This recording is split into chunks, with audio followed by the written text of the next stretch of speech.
എഴുത്തുകൂട്ടം the commune of ലെറ്റേഴ്സിൻ്റെ ചലച്ചിത്ര പരിചയത്തിലേക്ക് സ്വാഗതം.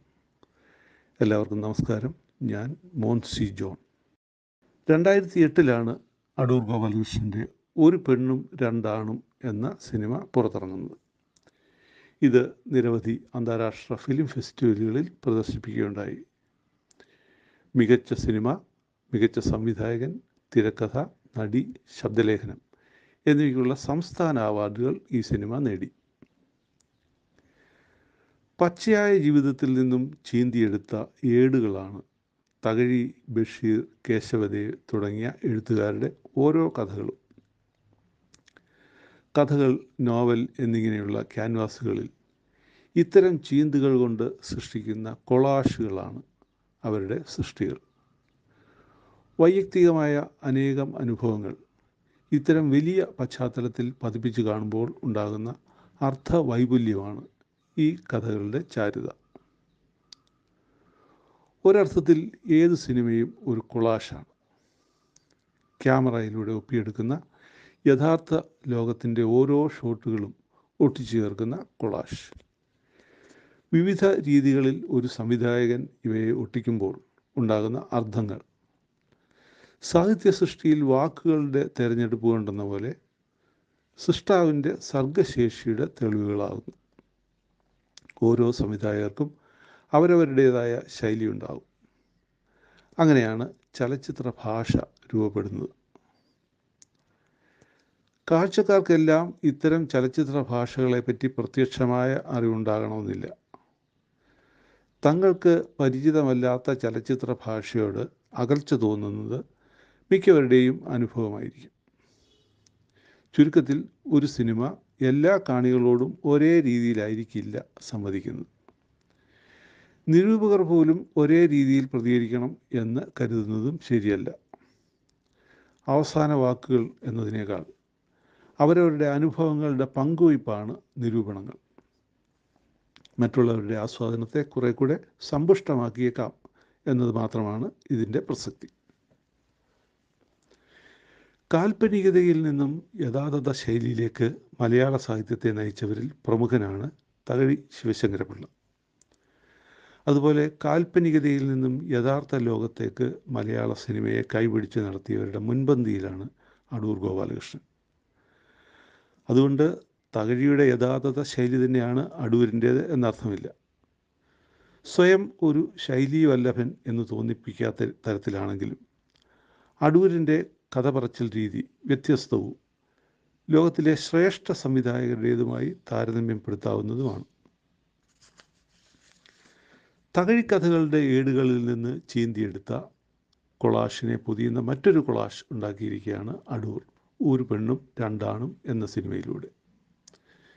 4 പെണ്ണുങ്ങൾ എന്ന അടൂർ സിനിമയിലെ പോലെ ഇവിടെയും 4 കഥകളുണ്ട്. താൻ ഏറ്റവും സ്നേഹിക്കുന്ന തൻ്റെ അച്ഛൻ ഒരു കള്ളനാണ് എന്ന സത്യവുമായി പൊരുത്തപ്പെടാൻ കഴിയാത്ത സ്കൂൾ വിദ്യാർത്ഥിയായ മകൻ്റെ കഥയാണ് കള്ളൻ്റെ മകൻ. നിയമവും നീതിയും എന്ന രണ്ടാമത്തെ കഥയിൽ നിർദോഷിയായ ഒരു യുവാവ് നിയമത്തിൻ്റെയും നിയമപാലകരുടെയും കണ്ണിൽ ചോരയില്ലാത്ത ക്രൂരത കൊണ്ട് കള്ളനാക്കപ്പെടുന്നു. താൻ നശിപ്പിക്കാൻ ഒരുങ്ങിയ തൻ്റെ തന്നെ ഭാഗമായ ഭ്രൂണത്തിലെ ശിശുവിനെയും അതിൻ്റെ അമ്മയെയും ചേർത്ത് പിടിക്കാൻ അവസാനം ഒരു യുവാവ് തയ്യാറാകുന്നതാണ് മൂന്നാമത്തെ കഥ. ഒരേ സമയം ഭർത്താവിനെയും രഹസ്യക്കാരനെയും സ്നേഹിക്കുന്ന സുന്ദരിയായ പങ്കിയമ്മ സമൂഹദൃഷ്ടിയിൽ എങ്ങനെയായിരുന്നാലും ആർജവമുള്ളവൾ തന്നെയല്ലേ എന്ന ചോദ്യമുയർത്തുന്നു അവസാനത്തെ കഥ. പ്രണയവും വൈരാഗ്യവും മൂത്തുണ്ടായ കത്തിക്കുത്ത് കേസിൽ ജയിൽ ശിക്ഷ കഴിഞ്ഞ് പുറത്തു വരുന്ന ഭർത്താവും കാമുകനും കാണുന്നത് പങ്കിയമ്മയുടെ പുതിയ സംബന്ധക്കാരനെയും അവർക്കുണ്ടായ കുഞ്ഞിനെയുമാണ്. സത്യം ഒരു സനാതന മൂല്യമായി കരുതുന്ന നമുക്ക് ഈ കഥകൾ ചെറുതല്ലാത്ത ഒരു ഷോക്ക് ഏൽപ്പിക്കുന്നുണ്ട്. ആദ്യ കഥയിൽ കള്ളൻ്റെ സത്യവും മകൻ്റെ ബാക്കി ലോകത്തിൻ്റെയും സത്യവും തമ്മിൽ നേർക്കുനേർ വരുന്നു.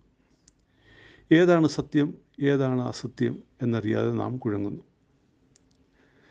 സത്യത്തെ അസത്യവുമായി മുഖാമുഖം നിർത്തുന്ന മറ്റൊരു കഥയാണ് നിയമവും നീതിയും. ഔദ എന്ന ചെറുപ്പക്കാരന് മുന്നിൽ സ്വന്തം ജീവിതം തന്നെ ഒരു അസത്യമാക്കപ്പെടുന്നു. ഒരു കൂട്ടുകാരൻ എന്ന കഥയിൽ തൻ്റെ വേലക്കാരിയുടെ വയറ്റിൽ വളരുന്നു എന്ന് ശങ്കിച്ച ഭ്രൂണത്തെ ഇല്ലായ്മ ചെയ്യാനായിരുന്നു കഥാപുരുഷൻ്റെ ആദ്യ ശ്രമം. എന്നാൽ അവസാനം അതൊരു സത്യമായപ്പോൾ അതിനെ അംഗീകരിക്കാൻ അയാൾ തയ്യാറായി. നാലാമത്തെ കഥയിലെ പങ്കിയമ്മയുടെ സത്യം ആപേക്ഷികവും ആക്ഷേപാർഹവുമാണ് എന്ന് ഭർത്താവിനും കാമുകനും മറ്റുള്ളവർക്കും തോന്നിയാലും പങ്കിയമ്മയുടെ കുഞ്ഞ് എന്ന സത്യത്തിന് മുന്നിൽ മറ്റെല്ലാ സത്യങ്ങളും ഉരുകി ഇല്ലാതാകുന്നതാണ് നാം കാണുന്നത്. ഈ കഥകൾ നടക്കുന്ന പശ്ചാത്തലമായ രണ്ടാം ലോക മഹായുദ്ധവും പട്ടിണിയും പരിവട്ടവും മാത്രം മതിയാകില്ല ഇവയെ മനസ്സിലാക്കാൻ. സാമൂഹ്യമോ രാഷ്ട്രീയമോ ആയ അവസ്ഥകളുടെ ദർപ്പണം എന്നതിനേക്കാൾ മനുഷ്യാവസ്ഥയുടെ ദർപ്പണം എന്ന് തോന്നിപ്പിക്കുന്നു ഇത്. റിയലിസ്റ്റ് ശൈലിയിലുള്ള കഥകളിൽ വ്യക്തികളുടെ ആത്മാനുഭവങ്ങളിലേക്ക് നമ്മെ കൂട്ടിക്കൊണ്ടുപോയി പുതിയ ദർശനങ്ങൾ പകർന്നു തരികയാണ് കലാകാരൻ ചെയ്യുന്നത്. ഇതിൻ്റെ സ്വാഭാവിക പരിണതിയാണ് സത്യം എന്നതുൾപ്പെടെ എല്ലാ മൂല്യങ്ങളെയും പുതിയ വെളിച്ചത്തിൽ പരിശോധിക്കാനുള്ള പ്രവണത. ഉത്തരാധുനിക ലോകത്ത് മൂല്യങ്ങളെല്ലാം കേവലം നിർമ്മിതികൾ മാത്രമായി അവയെ അപനിർമ്മിക്കാൻ കലാകാരന് സ്വാതന്ത്ര്യമുണ്ട്. അടൂർ തൻ്റെ മാധ്യമം ഉപയോഗിച്ച് പുനരാഖ്യാനം ചെയ്തിരിക്കുന്ന ഈ കഥകൾ ഇത്തരത്തിലാണ് വിലയിരുത്തപ്പെടേണ്ടത് എന്നാണ് എനിക്ക് തോന്നുന്നത്. നന്ദി.